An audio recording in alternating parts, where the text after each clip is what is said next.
Hello everyone, my name is Felix Stenitzer, and today I want to show you my favorite modern deck, which is Amulet. Since I posted a tournament report yesterday for my third place finish at a 39 player modern event or competitive modern event. So I'm going to talk about the deck a little bit today, so how you play it, which are some key interactions, then about the matchups and some sideboards or sideboard strategies. And in the end, I'm gonna also talk about the new armbands of Chase and Droplet Elf and how this affects the deck and how this affects the meta probably. Because I don't have made any changes yet or any playtesting yet with the deck because I was preparing for the modern event on Saturday. So there was still the old ban list, or not, the cards weren't unbanned yet. So yeah, so I didn't brew anything up or tested them yet. And depending on how long we are already into the video, I might start playing some matches, or otherwise we'll make a separate video where I'll play some games for you to show you the deck, how it plays. So let me just, yeah. Alright. So the key cards in this deck, it's probably not the most key card, probably is, I can put those cards aside for now, it's probably Amulet of Vigor, because this card allows you, it just says for 1 mana an artifact, whenever a permanent enters the battlefield tapped and under your control, untap it. So each permanent which enters the battlefield tapped just gets untapped, and this is a trigger.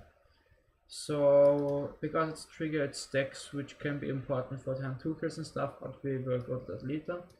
So this functions with all of our bounce lands. So we play 4 different bounce lands.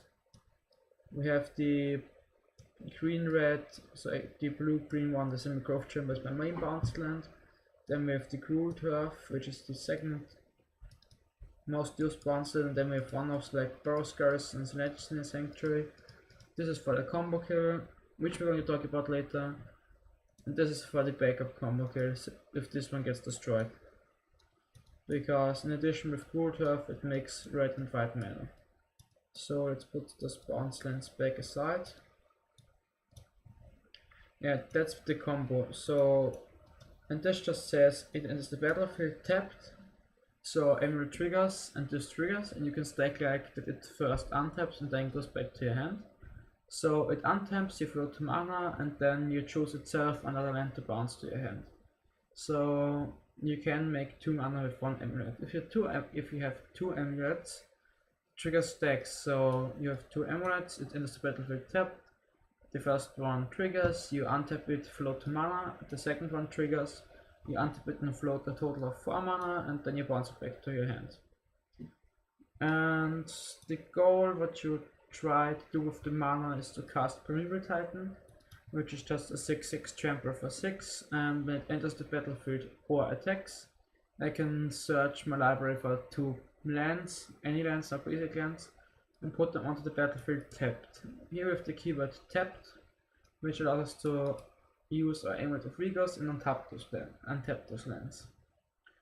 So first, since this is 6 mana card, I want to talk about how we get to play this card turn 2, turn 3, turn 4. So we have this Sakura Tribe Scout here, which is a 1/1 for 1. And it says I can tap it and put a land card onto the battlefield from my hand. You can put it onto play.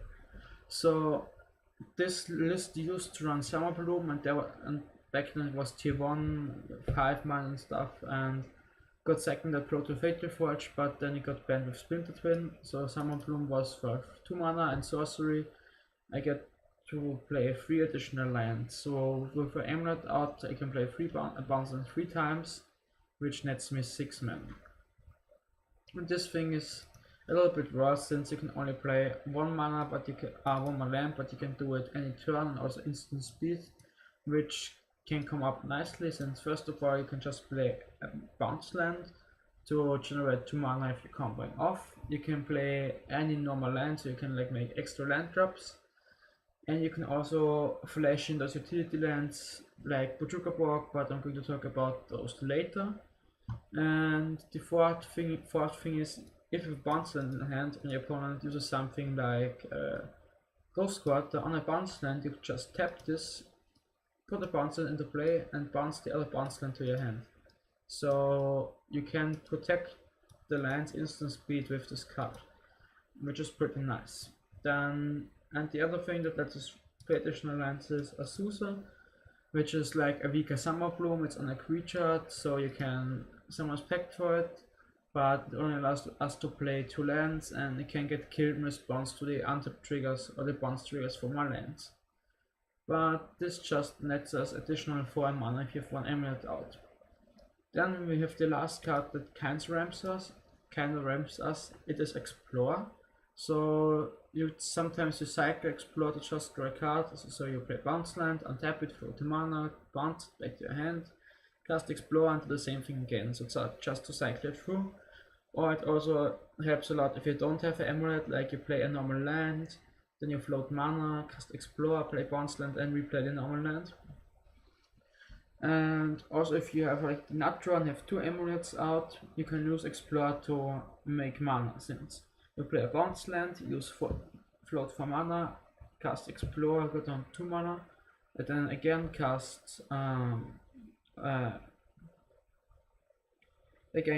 play a bounce land and go up to 6 mana, which leads us to a turn 2 Titan, which is the fastest thing this deck can do. So now we talked about ramp and acceleration. Then I want to talk about card draw and how we get our Amulet of Vigor.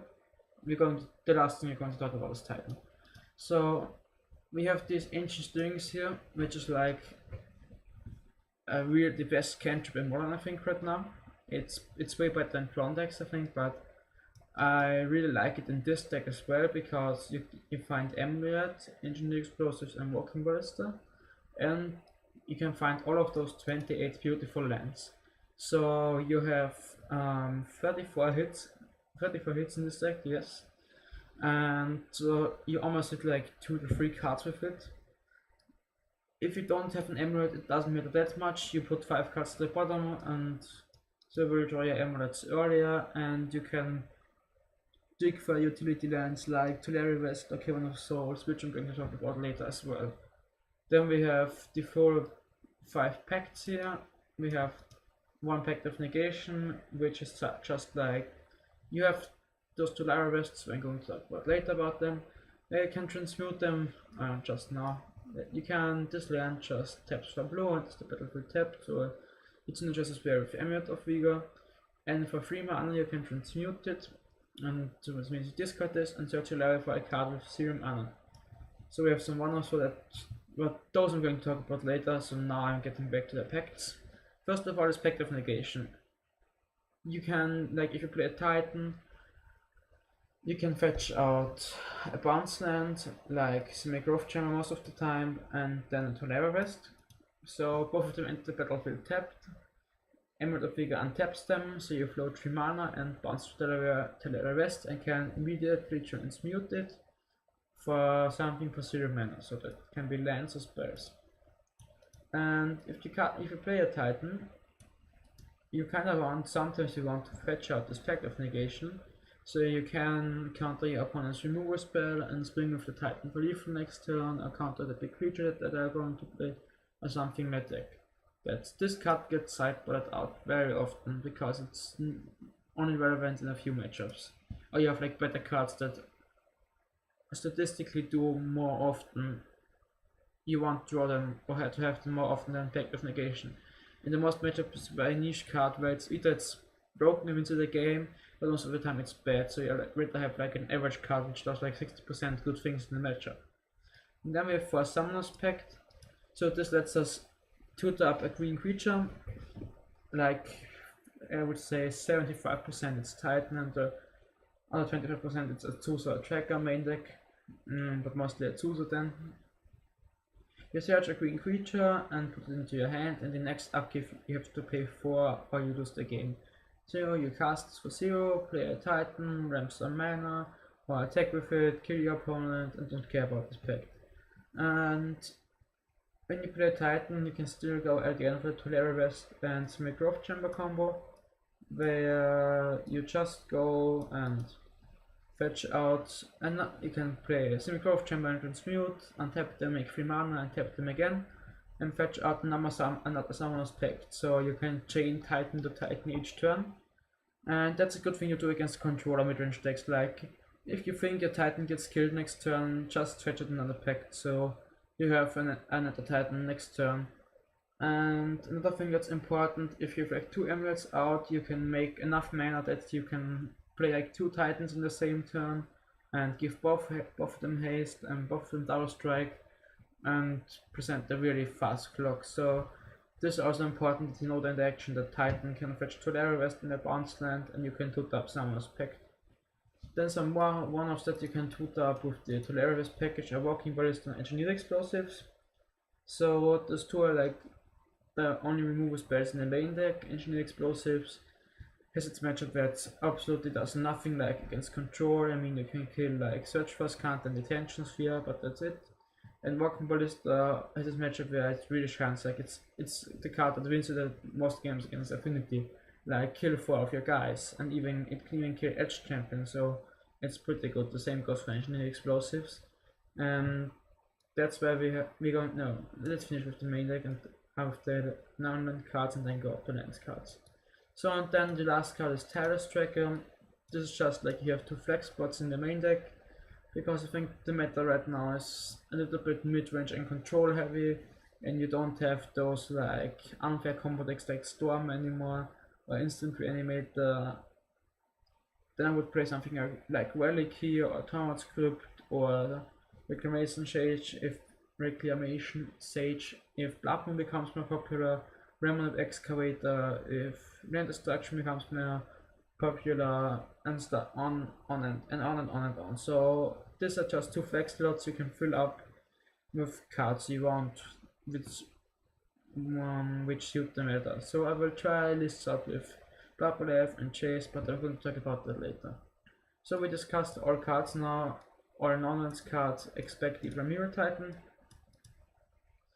As I said, this is the primary win condition game 1, because you have a toolbox of 28 cards with this guy. Either you can ramp more next turn or fetch out utility lands. So now I'm going to talk about the utility lands. You have Academy Ruins, Bojuka, Cavern of Souls, Ghost Quarter, even consider the Grove as a utility land, Kalni Garden, Radiant Fountain, and even the sewer, but I can't have more as the combo land. So Academy Ruins says you pay 1 in a blue mana and put the artifact card from your grave at the top of your library. There are very few scenarios where you put the Amulet back on the top. Most of the times you put back either Walking Ballista or Engineered Explosives or a sideboard Torment Script. So you have like this, you can grind out most decks, like you play Ballista for 4, then bring them for 4 end of turn, upkeep, activate Academy Ruins, put Ballista back on top, play another Ballista. This card wins those grindy mid-range matchups where they have like enough removal to kill your 4 Titans and stuff, but they can't exile your Ballista, or you rev the board every time with Engineered Explosives. So most people don't like it. It's like a 50-50 split, either you like Academy Ruins or you don't like it. But it has won me so many matches in my tournament or games, and then competitive matches. And similar testing, so I would never sleeve up the deck without it. Bojuka just to hit on grave attacks. Game 1, I mean, you have like more grave interaction with Felix and Torment Script after the sideboard. But I like this card main deck since you have some flex spots and it can give you like the edges against Storm or Shrink Tarmogoyfs and stuff like that. Then Cavern of Souls, this card, yeah, it just says your stuff can be countered, which is pretty important against the control decks. And you can also make like green mana for Azusa, like naming Human Monk, Tracker, Human Scout, and you have the Snake Shaman Scout, Secure Tribe Scout, so you either name Giant with it, you can name Human, then lets you cast Azusa and Tracker, or Scout, then you can also cast Scout and Tribe Scout, Tracker and Tribe Scout, because those are also Scouts, and then Construct with Walking Ballista, so you can make like the green mana turn 1 for the Tribe Scouts if you don't have untapped green land.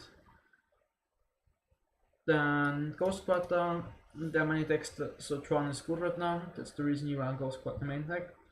Also there's some other unfair land decks like Eldrazi Tron is also good, and you can use it against the opposing Field of Ruins or manlands. When you tap out, you can kill a manland or you can kill a Field of Ruin. And Field of Ruins are pretty good card against that, that's the reason why we run 3 forests, but we'll talk about it later. Then we have Growth of the Burn Willows. This is just a land that adds red mana if the Death Shadow deck disappears after the bannings, but it's also really good against Death Shadow, like giving them 1 life every turn, a multiple life with the combination of bounce lands and replaying this. So you can give them life so the Death Shadow shrinks, and it's also a red source and a green source that enters the battlefield untapped turn 1, since you want to have like many or some number of untapped sources for turn 1, since you have 12 1-drops and 8 of them are green. You can see it. Wait a second, I have to fix this here. So yeah, like that. So you have like 12 1-drops which you want to cast turn 1, and 8 of them are green, as I said before. So yeah, in the correct order. Then Kalni Garden. If you're playing against a deck that runs Liliana of the Veil, you predict the deck to run Liliana. When you play Titan and the opponent is out tapped, then you can just go and swing with it, but then you fetch the Kalni Garden, which gives us a 0-1 plant token. So if the opponent decides to play a Liliana and edict it, you can just go and sacrifice the plant token and keep your Titan alive if they don't have not remove a spell. And it can also be relevant in some aggro matchups where you play the 0-1 blocker turn 1 or 2 and then bounce it and do it again, so you can make like 2 to 3 brand tokens pretty fast. And then the last utility land is Radiant Fountain, which is I think only a card for like super aggressive decks and the burn matchup. If you play this card 3 times, you've won the burn matchup or you bought enough time to a Realm of Titans. And it's a card that gets sideboard out often, so because you're running 28 lands, I can tell you now you can sideboard out 1 to 2 lands at a time, depending if you bring in lands from the sideboard or not. So let's talk about some color fixing lands. We have Botanical Sanctum, give us green and blue turn 1, 3 forests that give us green mana turn 1, Gemstone Mine which gives us mana, and I think the rest yeah. So these are just lands that produce green mana, untapped green mana turn 1. And you can play more Gemstone Mines, like some people cut the Growth, a Sanctum, or some utility lands, go down to 6 utility lands and play more Gemstone Mines to get more untapped green sources, but it worked out fine for me so far, so I play like that. And so we'll add those here, and then we have like 4 Simic Growth Chambers. We play 9 total bounce lands. Since Simic Growth Chamber is the best one, since you're playing mono green but you need the blue mana for Tulare West. You're playing 3 Ghoul Turfs, since it's the next best one, because you can use the red mana for the activations of the last lands I'm going to talk about, and you have some red sideboard cards like Kozilek's Return and Ancient Patch. Then you have the one of Boros Garrison, which I'm going to talk in a second, and then you have the Celestial Sanctuary. So this card just goes for the same reason as Ghoul Turf. It's a green land, it's the 8th green bounce land, and you have the white part here and the red part here to make a Boros Garrison out of those 2 lands.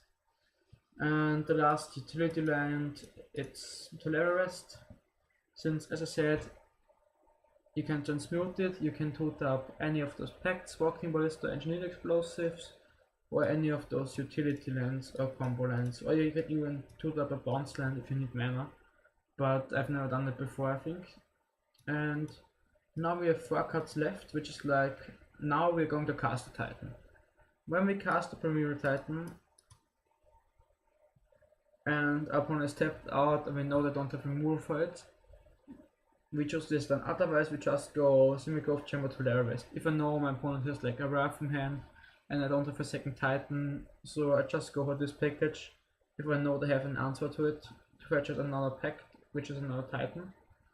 But if they don't have it, or you can kill them or something like that, you fetch out Slayer Stronghold and Boros Garrison.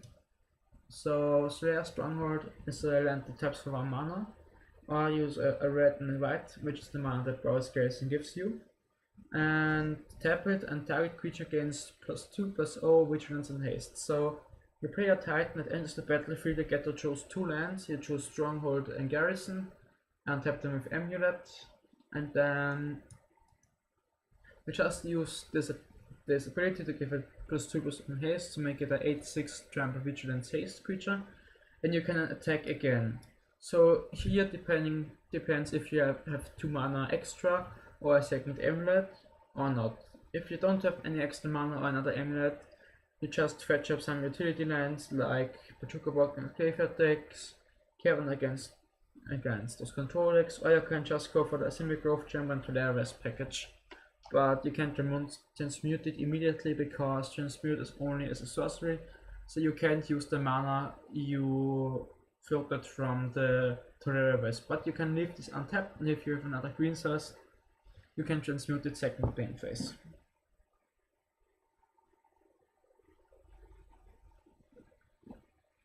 Sorry, my throat is getting dry.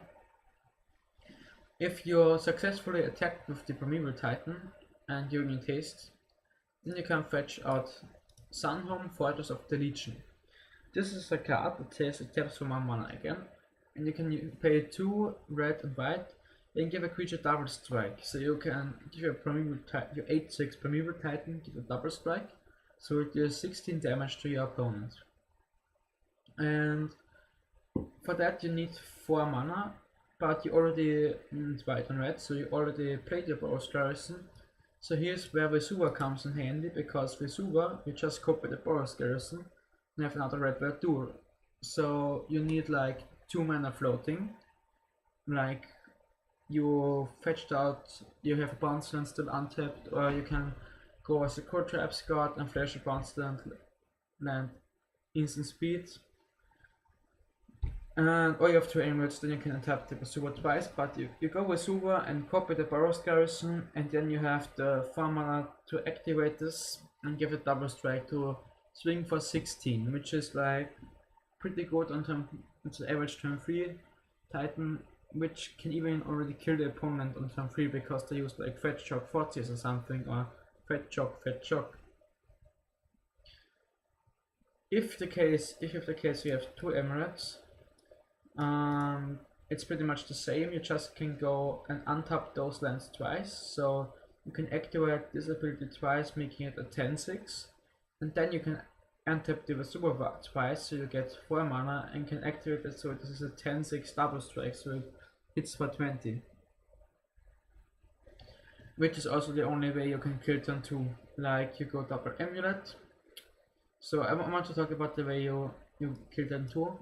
You play, I forgot that you can see this, so I don't have to move it.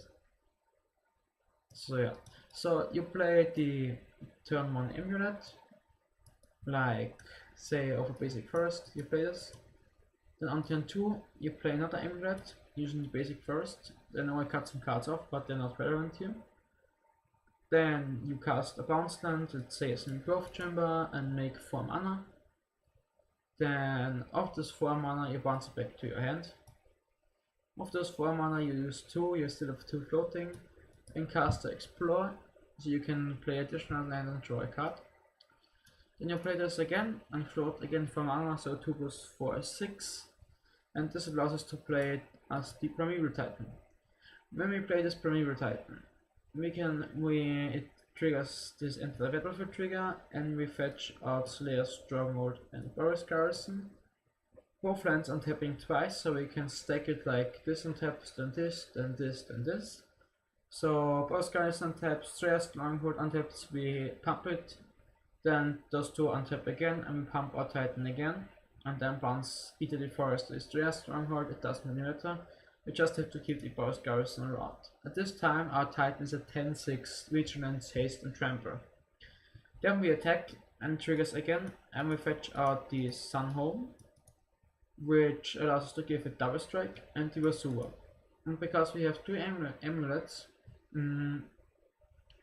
this Vesua, which copied the boss garrison, untaps twice, so we can make 4 mana of it and pay this cost from the Sun Home and give our 10-6 creature double strike, so it attacks for 20 on turn 2. This doesn't come up very often. I had it like 4 or 5 times in paper so far.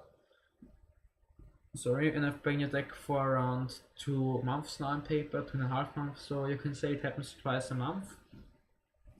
But yeah, that's about the main deck, and that's about how you, and that's what I also wanted to show you some cards from the deck, or how the cards of the deck interact with each other. This was the main deck, I think. So yeah, I've discussed all cards. Yeah, so why you want to play this deck, or why you want to might want to pick up this deck. This deck is like mix between Spike and Johnny, if you're familiar with this archetype. So on the other hand, Spike, you want to play competitive and win, and on the other hand you are Johnny, which is a combo player, and this is like a kind of mixture of Spike and Johnny, so it's more a combo deck, but you can also like draw the game out and play midrange. But it's a deck that is very inconsistent, so the win rate goes down by a lot if you don't have an amulet, so, or at least the games are harder in fast matchups where you don't have an amulet. Yeah, it's a very complex deck. You have to think a lot. There are many different ways. You have to count mana like 2 turns in the future and stuff like that, and if you draw that bounce land, if you not draw the bounce land, how can you use the mana most effectively, how can you ramp out the best out, and how can you cast your Titan as soon as possible. The only goal of this deck is casting Primary Titan, since it's the Swiss Army knife, which gives us access to 28 lands, which then on the other hand can transmute for 7 different cards. So it gives us access to 35 cards, which for one card is amazing, and you can design those 35 cards pretty much as you want. You can have like 5 to 10 flex plots in here, which you can design the way you want to design them, and you want those flex plots for your meta, which I'm going to talk about later, about those flex spots. So I think that was it from the main deck. I'm now going to talk about the sideboard cards individually. So I will pull these cards here. So the first sideboard card is a second Ghost Quarter. I decided to run a second Ghost Quarter in my list because I was thinking there would be a lot of Tron, since Tron got very popular on Magic Online and in the last GPs. And it's also a hedge against those Field of Ruin decks, where I like to bring it in because when they tap the Field of Ruin for mana, you can just kill the Field of Ruin and they can't kill your button with their Field of Ruin. So this is just a hedge against Tron. You can use any other land, some lists even not play with Chukabog main or something and play it in the sideboard. Those are really all flex spots, so you can choose what you want to play and which cards or lands you want to play. You can either say you play no additional lands in the sideboard and play more creatures or stuff like that. But when I have another land in the sideboard, I can bring in, I am allowed to cut 2 lands, go down to 26 lands and bring the Ghost Quarter in, so I'm up to 27 lands. Then the next cards are Graveyard Hate, which I run 1 Torment Script and 1 Relic. Long time I had 2 relics, but then I remember that Torment Script is mono-legal and is a good card for 2 reasons. I mean, Relic is good because it's cyclist and you can start at eating on a graveyard with the tap ability and don't have to sacrifice immediately. But Torment Script has 2 uses in the deck. The first one, you can 2-tile Weird Tulare West because it has 0 mana, as same as Tulare West, so you can transmute for it. On the other hand, with Academy Ruins, you can loop this every turn, which I did during my tournament against Storm in the 3rd round, where I just exit this graveyard at end of turn if you played something relevant, and then in my upkeep use the Academy Ruins and put it back on my library. So I basically cycle this every time you played something relevant or put something relevant into the graveyard. The next is kinda artifact and enchantment trait. We have a Seal of Primordium and an Ancient Patch. So this is a hedge against Blood Moon. You need answers for Blood Moon, and you just can play this on turn 2 if you've no other play. And when they decide to play Blood Moon, you can just snipe it immediately, because most Blood Moon decks won't have an answer for it, since they are like mono red or red white or red green or something like that. So they can't really interact with enchantments, and why would they bring an enchantment trait against the deck? They bring an artifact trait, but it's most of the time is something like Ancient Grudge or Bioforce, which doesn't kill Seal. And then we have the Ancient Grudge. It's okay against like Chalice on 0 hurts you a little bit. It's Snaring Bridge, like Lantern General, and Affinity. So you need this card for the Affinity matchup or the Lantern matchup. And some other artifact based like KCI. It's a really good card. It's like a one-off, but you draw it more often than you think you will draw it, because you fill out your deck a lot of Primeval Titans and stuff. Now I want to talk about the removal I have in my sideboard. It's really quick removal. I run 2 Dismember and 2 Coselex Return, which is pretty standard. Some lists opt for Pyroclasm or Coselex Return because it only costs 2 mana and not 3 mana. But Coselex Return has instant speed, so it can kill the Manlands and also the Inkmoth Nexus and Blinkmoth Nexus from Affinity and stuff. The second reason, it has Devoid, so this means it's colorless, which again means first of all it kills champion, the Edge champion from Affinity, and on the other hand it ignores protection from red. And the most important thing for me is that Ancient Strings sticks for colorless cards, and this thing is colorless. So you can dig a Coselex Return with Ancient Stirrings. And then this Dismember, this is just a card that you need against those decks with a fast clock, like Tarmogoyf, Grixis Death Shell, or Altraziton.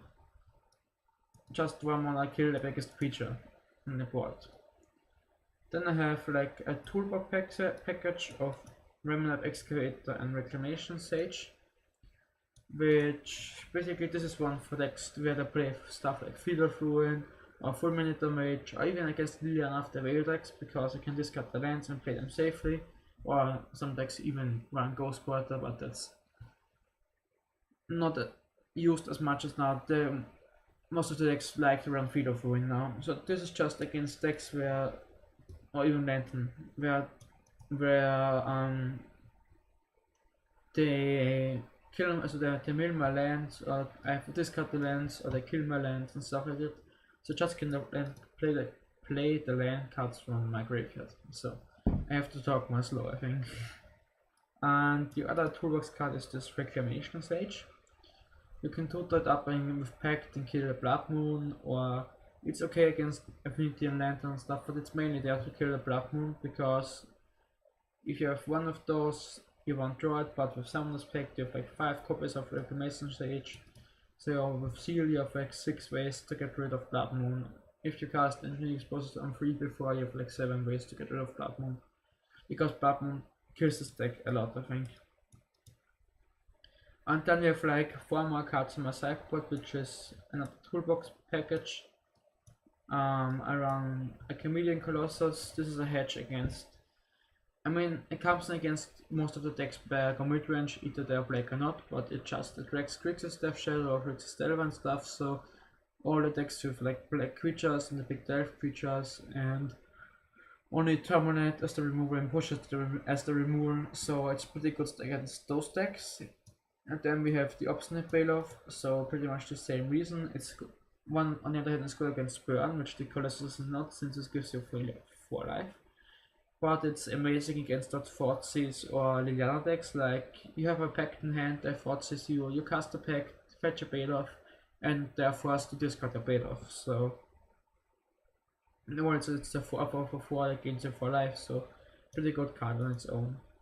Tusk is around for the same reason as Obstinate Bailoff. It's a 5 mana 5/3 that gains you 5 life, and it's the battlefield, so good against Burn.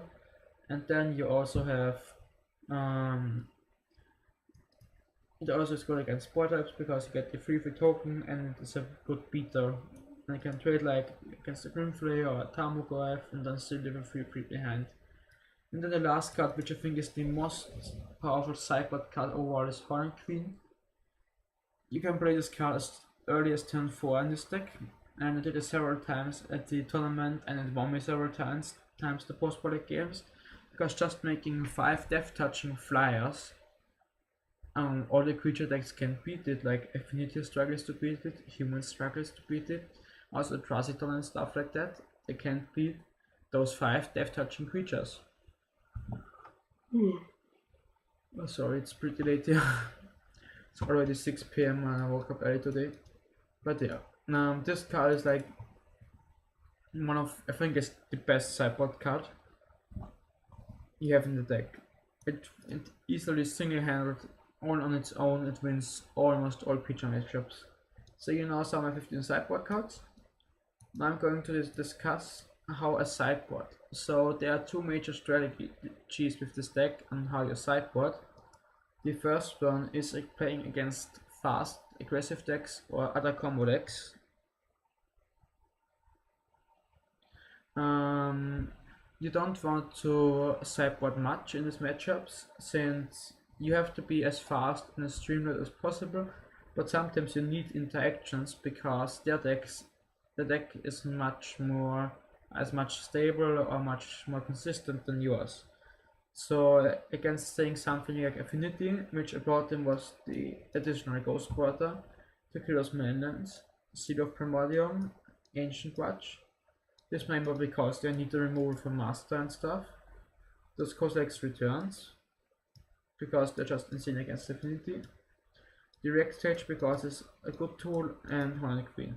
Normally in the fast combo matchups I don't board so many cards, like if I'm going to talk about Storm, I brought in those 2 Graveyard Hates, and I brought in Dismembers, because Dismember is good against Baral and Recommencer, and I even brought in Rex Sage and Seal because it was predicting Blood Moon. Not all Storm decks were on Blood Moon, but it was kind of prediction for me, so you can only sideboard 4 cards in this matchup. And you don't need to sideboard in Cossacks return for their empty ones, because you have Engineered Explosives and Walking Ballista, which can easily kill the empty ones. So as you see, in these fast matchups I only brought in a few cards, and I take out cards, some of the lands that let me go to a longer game, like even Academy Ruins sometimes, depending on the matchup. I take out the trackers in the fast matchups. You don't need trackers, this is just for longer matchups. And then you cut like one of like a Explore. In some matchups I even cut Titan against Affinity in the finals. I cut the 4th Titan because you don't want to have that many 6 drops, and you can summon a Spect for it if you need it. But also Summoner Specs give you access to cards like Regeneration, Sage and Hornet Queen if you need them. Then you still have a total of 7 Titans, and if you count 2 Larry West you have 10 Titans. So that's pretty an okay number, I would say. Like every 6 card of your deck is a Primeval Titan on average. And depending on the cards you sideboard in, like against, like if I bring in more of the like interaction cards like Seal and Ancient Grudge and Dismember and stuff, I also decide to cut the Ancient Sting sometimes because I want to hit those cards and don't square them to the bottom with my Ancient Stings. So yeah, that's the reason. So I keep the deck as streamlined as possible. I sometimes cut Tribe Scout because they bring in small removal against me, those fast aggressive decks. And if I bring in Cossacks Return, it also dies to Cossacks Return. That's the reason why I cut one of those. And they are weaker than Azusa. And that's the one separate plan. Trying to be as aggressive as possible and only bothering like a few interaction cards. Now if we talk about like a Upson or Chant matchup or Control or even something like a Traciton. In some matchups it need Ghost Squad and some not. Hornet Queen is an All-Star. In some matchups also you need Dremel Excavator, like against Charms, because they bring in this card in form of Liliana and have those Fermentor Mages post board. Then you have just the creature package with Chameleon Colossus, Obstinate Beowulf, Fractus. Against deck that abuse the graveyard like Chunk, you put in this graveyard removal, graveyard exiles, and then dismembers to kill the creatures. Yeah. So you see you bought 10 cards, and these cards you just ignore because they're not for this matchup. And when you bought 10 cards or up to 10 cards, something even 11 if they have like artifacts and enchantments, you take a lot of the consistency from your deck, from a deck that's also pretty inconsistent. So I'm doing a different cyber plan which has worked out very well for me so far. So I've never lost a match against Chunk so far, so against absolute mid-range. I decide to cut those 4 Tribe Scouts. I go down to 1 Azusa because if I have the combo kill, I can still cast a Pact for Azusa. Then I also don't need the Pact of Negation, as you see, depending on if I bring in Common Script or not. But I bring in lots of good cards that I want to hit, so I can cut the Ancient Strings. And then in the grinding matchups you can cut like a land like Radiant Fountain, since it won't do anything. And then like another random land, because if we don't bring in like Ghost Quarter, we are fine here with 27 lands. And that's around the cyber plan that I do when I play with the deck. So let's just give this back here. So there should be 15 cards, yeah. So that's my sideboard. And now I'm going to talk about the armbands. So this is a deck where I think Chase and Bloodbraid Elf fit the deck. So you can play both cards, but you can't play both cards at the same time. Ah yeah, I forgot to mention that your sideboard out is Pact of Negation against pretty much all of the mid-range decks, since it's pretty bad. You leave it in against control depending on the control decks, because if they Supreme Blood it's useless, but if they are playing Domination, you can leave it in because you can play Titan and Tutor for it. But yeah, so I want to talk about some cards that might appear in the deck. The first of all, obvious, is Chase the Mind Sculptor. This is a card which will completely shake up the modern meta, so Chase the Meta Sculptor or Chase the Modern Sculptor. And the deck will focus, most of the decks will focus around this card. If we are trying to play this card in our deck, which I think it's absolutely reasonable to try it, I would cut something like Trackers for it, but go down on the utility lands and play more blue-green lands, like another Botanical Sanctum and stuff, and maybe even a basic island to be able to play Chase for Blood Moon, but we would need 2 basic islands, so I don't really know. But I will definitely try this card and share my results with it. Then the next card is obviously Bloodbraid Elf, where you go into more red build, like more Grove the Burn Willows or a red-green fastlands, and I think more Groves also is good for the Death Shadow matchup. But as you can see here, you can cascade into anything except Primeval Titan, Azusa, Track, Explorer, Amulet, Strings, Tribe Scouts. Those cards are not fine to cascade for. I mean, sometimes you can cascade into Summon's Pact and you want to cast it because you have like 10 mana floating or 10 mana on the battlefield. And sometimes you need that Engineering Explosives for 0, but Ballista Pacts and the Engineering Explosives are not the ideal hits, but you have 12, 16, 16 plus 5 is 21 hits out of 26 possible hits that you want to hit, or 27 possible hits that you want to hit with the Bloodbraid Elf. So I can see the card going into the deck very easily. And you might want to cut the Pact of Negation to a sideboard or something to really use this card, abuse this card. Then another prediction that I'm making is that you may want to play a playset of Leyland or 3 Leylands or something like that of Sang City in the sideboard, because the matchup, I think the meta is going to be either Chase control decks or those Bloodbraid Elf chunk decks, or unfair decks that try to kill you when you tap out for Chase, like Red Black Bishop Brand or Burn. I think Burn will get better, or KCI, Storm, stuff, combo stuff like Scape Shift even I think will get better. So decks that kill turn 2, 3, 4, 5, so around that. Even Atmosphere might get better again. So deck that just when the opponent goes and taps out Chase might get better. So for that reason, I think more decks are going to play more hand disruption, and Chant gets more popularity in the first weeks. Generally this deck is not weak to hand disruption. I mean, if you take Amulet, it's personally done a lot. But in the junk matchups post board, you're not going to play the aggressive combo deck, you're playing the mid-range deck, and you can outvalue them by using those 28 lands and the sideboard creatures. But I think if the meta becomes very discard heavy or like burn heavy, you can use this card. It will be a sideboard card, I think. Next one I want to talk about is Swan Song or counter spells in general. There were times when you played like 2 to 3 Swan Songs in the sideboard. This was when Storm was the best deck or stuff like that.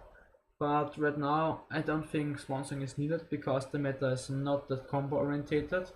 And you don't have many combo decks. Like Storm is even I think tier 3 now or between tier 2 and 3.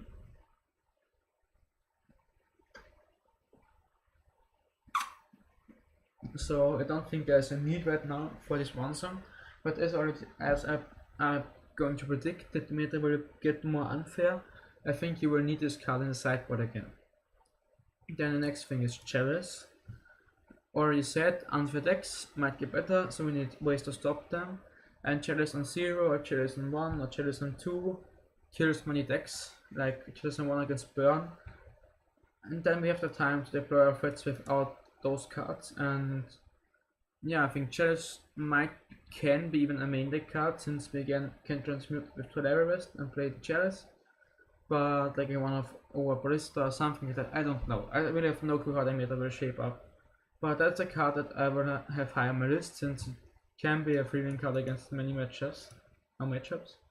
Then Pithing Needle or Sorcerer's Spyglass, I mean it's like one card, but I think this card, as I think Tyler Adams said in his podcast, this card in Matthew's podcast, the League podcast, this card is spike in price and in play, so you will see much more play. If you're familiar with the deck and you know the cards that are good against you, or you know the meta a lot, so you know the cards that are played in the meta, you can play Pithing Needle, otherwise you opt for Sorcerer's Spyglass. Another reason to play Spyglass over Needle is that some decks that run Chalice, they try to Chalice you for 1, and you can play Spyglass full Chalice on 1, and you also get some information, which is never a bad thing. But I would jam Pithing Needle since this deck is mana hungry. This deck is very mana hungry.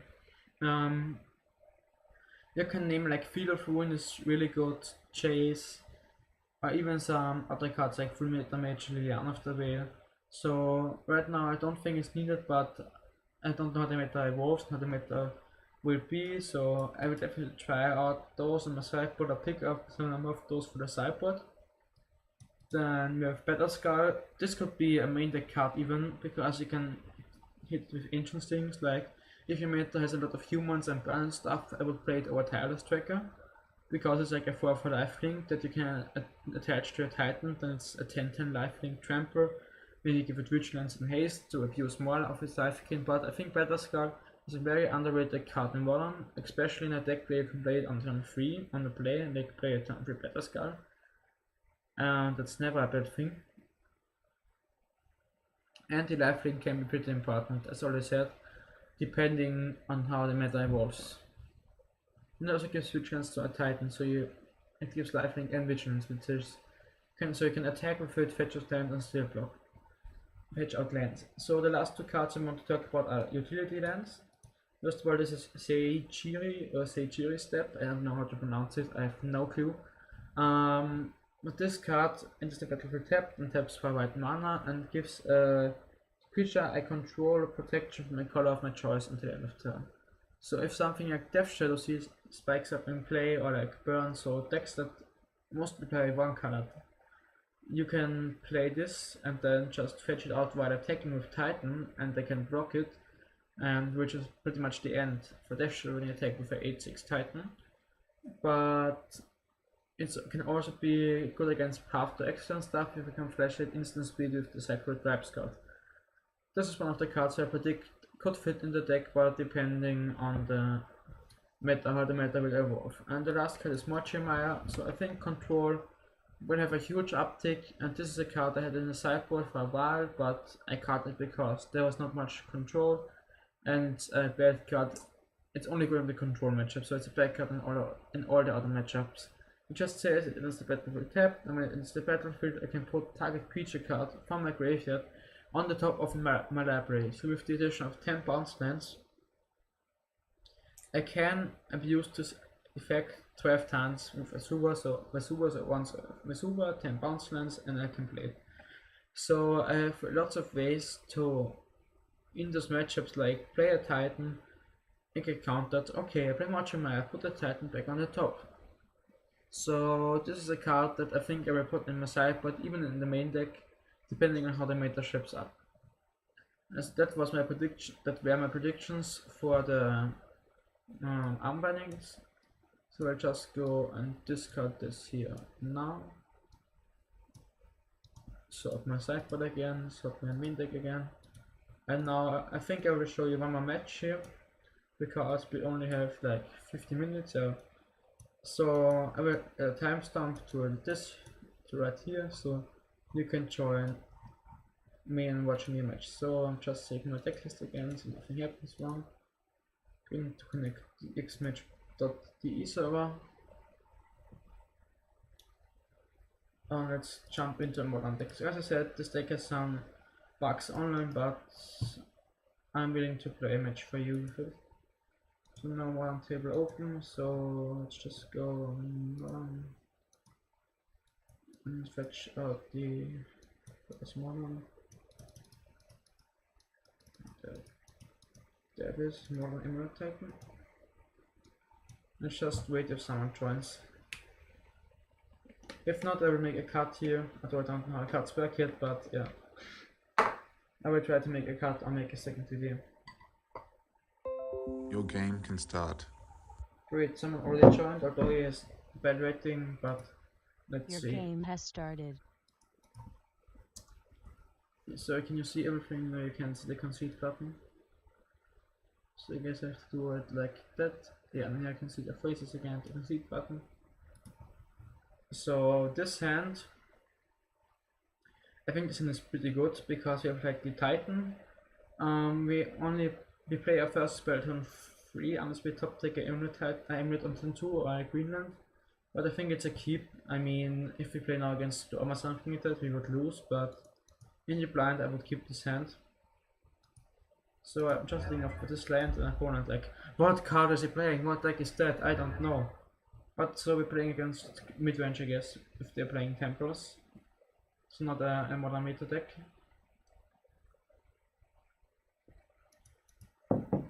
Yeah, we do not explore, which is fine, so I'm just gonna play this and once the land back to my hand.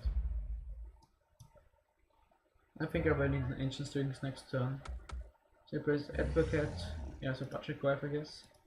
Grove was a good draw, so I can just go and play an Ancient Strings. Here I hit 0 colorless cards, which sucks. But yeah, so now we'll just go and play a Grove, cast Explorer, give him more life, and even draw Amulet, so yeah. If we draw a bounce land next time, we can just go and play our Titan.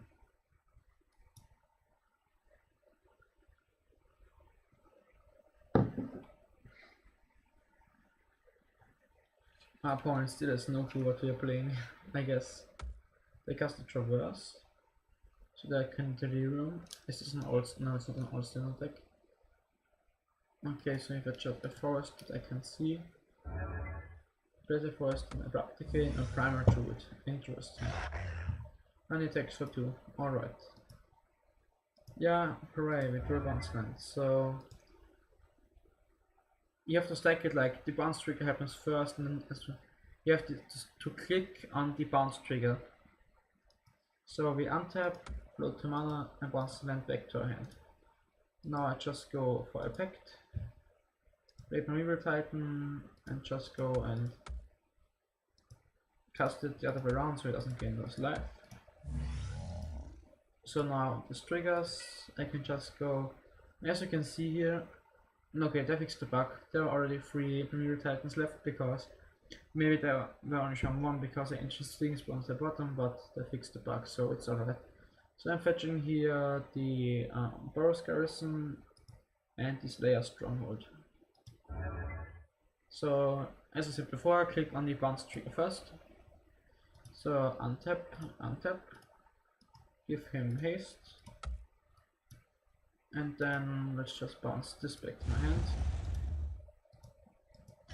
and then just go attack. And root up more lands, so here I'm just going for the Hilarious Growth Chamber because I don't know anything about this deck yet. So let's just go and put the mana, although it doesn't matter. Just go and bounce this land. And then let's see what he does. Yeah, blocks with Primal Druid, takes 3 damage.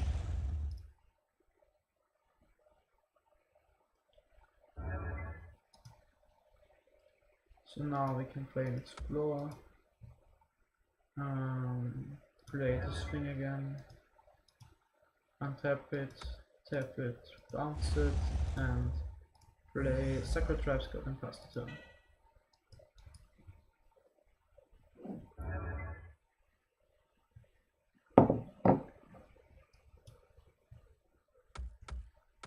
Wow, Rex Obliterator. When I source this damage, Rex Obliterator says controller sacrifices step on permanents. Ouch. So let's just go and pay for a pact here. We're not going to attack here because I have a different plan right now. I draw another Titan, which is useless right now, but I'm going to kill his Rex Obliterator now, I think. So yeah, 40 mana. And bounce it back to my hand. Let's see, I have 2 mana floating, then I play another 4 mana, 6 mana, 8 mana. No, it doesn't work. So I can just go in Ancient Stirrings here. Because my plan is now to play the bounce in the second time with Tribe Scout, so I go up to 4 mana. Tap those both lands, go up to 8 mana. And then transmute to Level Rescue down to 5, play EE for 4.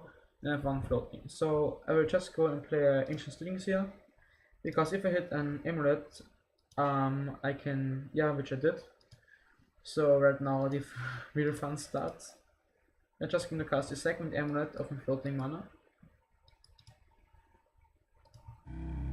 Then I will use this ability here to bring the land onto the battlefield. Untap it, tap it, untap it, tap it, bounce it back to my hand. And now I can't really, because I'm in the same situation as before, I have 8 mana. So I still can sacrifice it. I'm just going to jam another Titan here.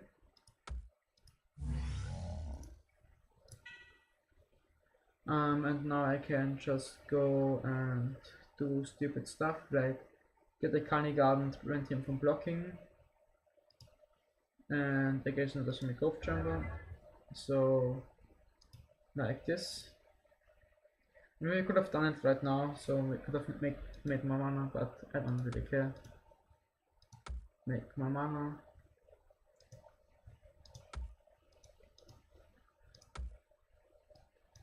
Then bounce back my Carney Garden to my hand. So we just go and transmute straight here. If we had another bounce land, we could just go and play another Titan. So, but that's the thing you have to count out and like calculate if you can do it or not. But I didn't want to do it right now, so I'm just going for the line that I want to go for. So I'm just snapping these engineer explosives and passing the turn. Yep. So we can block with our plant token if it decides to attack. Actually, I forgot this thing is trample, so it doesn't really matter. So this says remove the countdown, grant that damage, okay. Yeah. And this thing is a 4/5. Yeah, as you already see, you have to like do the maths before, and then I could have already played a second Titan this turn, but I'm just going to try and kill him next turn. But yeah, let's see. Yeah, so this works out fine.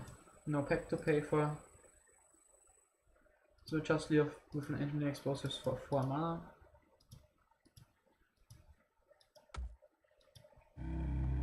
And I will just go and track it. I will do something better. I will play this Bonsland here. Untap it, go to mana, untap it again. And bounce back Growth Gem into my hand. Now to mana floating, so I sack this, kill this Obliterator. Now I will just go and use my Tribe Scout. Bring in this thing. Then I will just go and attack here. Leave this back home. So I have lots of triggers here, so don't fuck this up right now and just concedes. Alright, so we're gonna fetch up many lands and give both Titans double strike and stuff like that. Alright, so we're playing against Felix and Obliterator. So I want to have this members out of the side part because this just kills his Obliterator. Then Hornet Queen, because Hornet Queen is a good answer to his Obliterator, because it just says like, yeah, deal 1 damage, you're dead, and you only have to sacrifice 1 permanent. And I don't know if he brings Hand Disruption in, so that's why I would see a bit of being okay. I really don't know what they're playing, I have to be honest. Maybe Fractusk, but I'm not really sure. Fractusk is okay when it trades with the Obliterator. I could use the Colossus for the same reason, to attack through. Yeah, I guess we're not playing Fractusk. I guess we're playing Fractusk. So I think I will cut the Tribe Scouts as planned.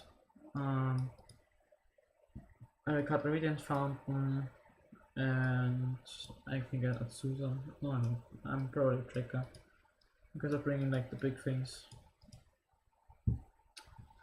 Security Step would be good in this matchup, but yeah, I don't really know what I'm playing. Some sort of green black mid-range Felix and Obliterator deck. I don't really have a clue, so I will just submit the deck.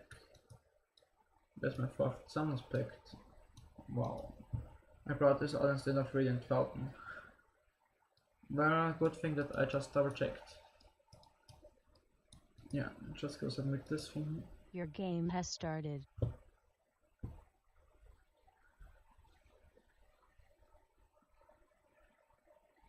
Yeah, this is a great hand. We have like an Amulet, we can back for Azusa if we need it.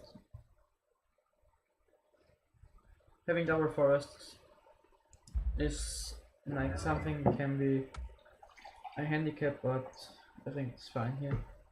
The rest is for a swamp, so I note that quickly.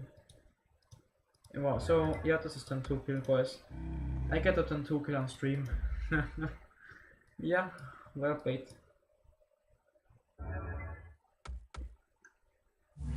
Okay, I can't turn 2 kill before because he blocks, but alright, I will show you how this works. So, play this thing here. Now let's play Bonsland, which makes us a total of 4 mana. Then we bounce this. Then we cast Explore. Oh no, we can't. Ah, god damn it. This is what always happens when I try to combo off, but at least I can play a turn to Titan, so it's alright. Because if I draw my combo lands, I can't combo kill him. But yeah, it's fine. So just go bounce this, play a Carnivore Titan, fetch out Boros Garrison, Slayer Stronghold. So and now let me think if I can stack that anyway. So this is Garrison. So I need to stack this Stronghold, Garrison. Okay, I think it works. So I untap Garrison, use 2 mana, I untap Garrison, draw 2 mana, then I bounce the forest back to my hand, untap Slayer Stronghold, so I know how it works now in this match. Give it haste, untap again, and give him haste again. This is turn 2, guys. Now I can attack. And I guess I'm just going to fetch out to the rest and Snake Drop Jungle, because I can't fetch out the other lands. So untap, bounce this. Say okay. I mean, I just realized I have the second one in hand, so yeah, it doesn't really matter, but you know, assign 3 damage.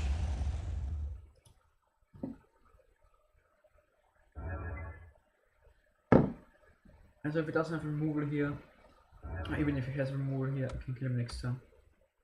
Yes, he has the domination, sweet. But I don't care. Because I can just what another terrorist. I can just go, I guess, yeah, do like this. Make mana. Make mana. Bounce. I fucked up here. Bounce this here. God damn it. Because now I have to roll back here, I guess. No. No, I don't know, it's fine. I think I can still do it otherwise. So grab the Azusa, cast the Azusa. Just do this stuff here again. I mean, we all have 4 mana here, but so I don't like playing on him because you can miss like those triggers pretty easily. So again, got to 8 mana. Yeah. So we missed that mana right now. That's fine. Just go transmute this thing. No, actually I have 6 because we had the one with floating, so that's fine. Grab a summon aspect, cast a second summon aspect. Fetch out a primeval titan. Cast a primeval titan. So then let's just go and pull out some lands that stick on the battlefield. Like we have to play 2 packs next turn, so we can just go and grab a Colony Garden and a Triple Board. A Colony Garden, so I can Colony Garden here, please. Thank you. So this doesn't really matter. Exit this graveyard. Untap, untap, untap, untap, exit this graveyard. Make a plant token. Give my Titan haste.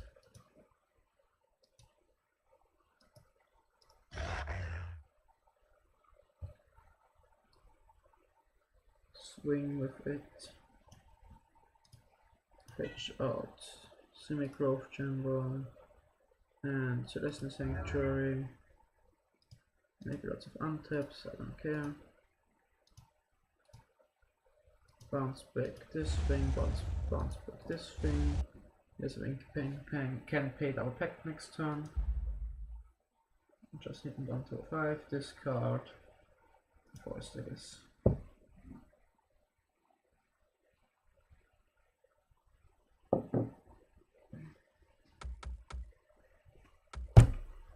Come on, this guy even has a second domination. But it's okay. I don't know how I'm going to kill him. Pay for the effect, yes.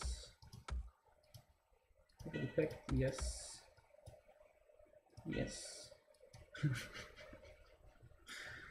Yeah, alright. So I guess just play land go.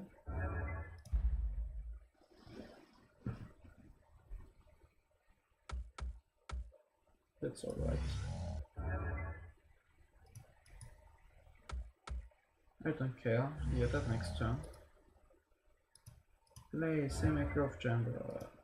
Make some mains. Found Semi-Growth Chamber. Transmute to the rest. 1, 2, 3, 4, Effectuate Walking Ballista. Cast Walking Ballista. 1, 2, 3, 4, 5, 6, 7, 10. Cast it X10, so X5. Ooh. I just won. Ping you, ping you, ping. We should let each one trigger resolve, but right now I only have black mana up, so I don't care. Ping you, ping you. You're dead. GG. I wish I could say this was fun, but here just writes, I wish I could say this was fun, but GG. So I completely wrecked him. Yeah, that was like example match against the off-team on deck, but the video is already 1 hour and 10 minutes long. So if you're still here and watching the video, because I think some of you might have turned already the video down with me talking about 40 minutes or I think 50 minutes about the deck and how it works and stuff like that, you might want to listen more like a podcast to it and then watch the gameplay. But yeah, thanks for watching. I will try to make more videos like that, so I will make gameplay videos of my deck, make videos with the brews from the new decks, and also I will do like those deck check videos with future decks. Like I'm playing my standard deck, I will show you even some legacy decks maybe, and of course the new modern decks with the new armbands. But I don't really go as much into detail as I did with this deck, so like 10 to 15 minutes primer on the deck, or even like if it's standard you can already be done with the primer in 5 minutes. So yeah, I will try to make up the series like deck check and matches with the deck, so stuff like that. Yeah. So thank you for watching and see you next time.